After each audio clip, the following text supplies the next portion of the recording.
ಲೋಕಸಭಾ ಚುನಾವಣೆ ಹೊತ್ತಲ್ಲಿ ಹಲ್ಚಲ್ ಎಬ್ಬಿಸ್ತಾ ಇದೆ ಪ್ರಜ್ವಲ್ ರೇವಣ್ಣ ಅವರದ್ದು ಅಂತ ಹೇಳಲಾಗಿರುವ ಪೆನ್ ಡ್ರೈವ್ ಪ್ರಕರಣ. ಅಪ್ಪ ಮತ್ತು ಮಗ ಇಬ್ರು ಕೂಡ A1 ಆರೋಪಿ A2 ಆರೋಪಿಯಾಗಿದ್ದಾರೆ. ಇದು ರಾಜಕೀಯ ಅಸ್ತ್ರವಾಗೂ ಕೂಡ ಹಲವು ಕಡೆ ಬಳಕೆ ಆಗ್ತಾ ಇದೆ. ಇದೀಗ ಬಿಜೆಪಿ ಜೆಡಿಎಸ್ ದೋಸ್ತಿಗಳು ಪೇಚಾಟದಲ್ಲಿ ಸಿಗಾಕೋಬಿಟ್ಟಿದ್ದಾರೆ. ಉಗ್ಲಂಗೂ ಇಲ್ಲ ನುಂಗಂಗೂ ಇಲ್ಲ ಅನ್ನೋ ಪರಿಸ್ಥಿತಿ. ಜೆಡಿಎಸ್ ದೋಸ್ತಿ ಪಕ್ಷ ಬಿಜೆಪಿ ಕಾನೂನು ಮೀರಬಾರದು ಅನ್ನೋ ಸಂದೇಶವನ್ನು ರವಾನಿಸಿದೆ. ಬಿಜೆಪಿ ಹೈಕಮಾಂಡ್ ದಳಪತಿಗಳಿಗೆ ಪೆನ್ ಡ್ರೈವ್ ಪ್ರಕರಣದಲ್ಲಿ SIT ವಿಚಾರಣೆ ಎದುರಿಸಿ ಕಾನೂನು ಹೋರಾಟ ಮಾಡ್ಕೊಳ್ಳಿ, ಪ್ರಜ್ವಲ್ ರೇವಣ್ಣ ಅವರನ್ನ ವಿದೇಶದಿಂದ ವಾಪಸ್ ಕರೆಸ್ಕೊಳ್ಳಿ ಅಂತ ಮೆಸೇಜ್ ಕೊಟ್ಟಿದೆ. ನಿಮ್ ಜೊತೆ ರಾಜಕೀಯ ಹೊಂದಾಣಿಕೆ ಅಷ್ಟೇ, ಸಮರ್ಥನೆಯೂ ಇಲ್ಲ ಸಹಾಯನೂ ಇಲ್ಲ ಅಂತ ಖಡಕ್ ನಿರ್ಧಾರವನ್ನ ಬಿಜೆಪಿ ಹೈಕಮಾಂಡ್ ತಿಳಿಸಿದೆಯಂತೆ. ಇನ್ನು ಈ ಸಂದೇಶದ ಬೆನ್ನಲ್ಲೇ ಕಾನೂನು ಹೋರಾಟದತ್ತ ಚಿತ್ತ ಹರಿಸಿದ್ದಾರೆ HD ರೇವಣ್ಣ. ಕಾನೂನು ಹೋರಾಟದ ಬಗ್ಗೆ ದೇವೇಗೌಡರ ಜೊತೆ ದೀರ್ಘ ಮಾತುಕತೆ ನಡೆಸಿದ್ದು ಶೀಘ್ರದಲ್ಲೇ ವಿದೇಶದಿಂದ ಮಗನನ್ನ ಕರೆಸ್ಕೊಳ್ಳೋಕೆ ನಿರ್ಧಾರ ಕೂಡ ಮಾಡಿದ್ದಾರೆ. ಈ ನಡುವೆ ಕಾನೂನು ಹೋರಾಟದ ಬಗ್ಗೆ ವಕೀಲರ ತಂಡದ ಜೊತೆಯೂ ಚರ್ಚೆಯಾಗಿದೆಯಂತೆ. SIT ಹಾಜರಾಗೋ ಮುನ್ನ ಕೋರ್ಟ್ ಮೊರೆ ಹೋಗುವ ಬಗ್ಗೆಯೂ ಚರ್ಚೆಯಾಗಿದೆ.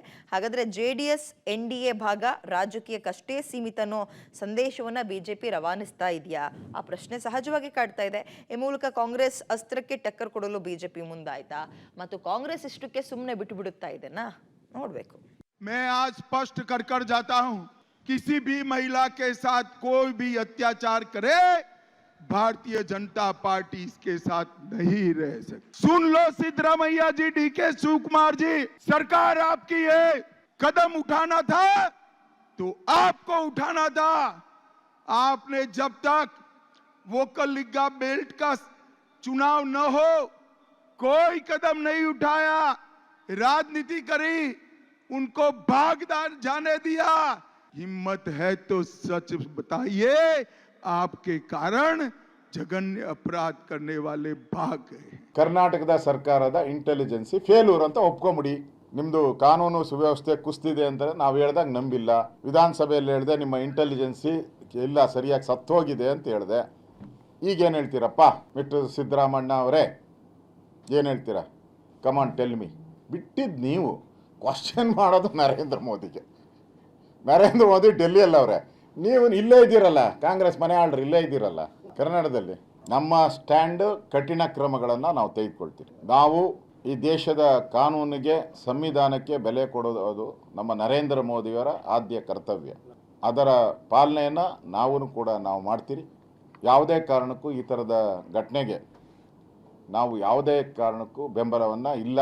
ಪ್ರಜ್ವಲ್ ರೇವಣ್ಣ ವಿಷಯದಲ್ಲಿ ಅತ್ಯಂತ ಕಟ್ಟುನಿಟ್ಟಿನ ಒಂದು ತನಿಖೆ ಆಗಬೇಕು, ಎಲ್ಲ ತನಿಖೆ ಆಗಬೇಕು ಮತ್ತು ತನಿಖೆಯ ನಂತರ ಸತ್ಯ ಕಂಡು ಬಂದಲ್ಲಿ ಕೋರ್ಟ್ಗಳಿದ್ದಾವೆ, ಅದು ಶಿಕ್ಷೆ ಆಗಲೇಬೇಕು. ಇದ್ರ ಬಗ್ಗೆ ಯಾವ ಪ್ರಶ್ನೆನೇ ಇಲ್ಲ.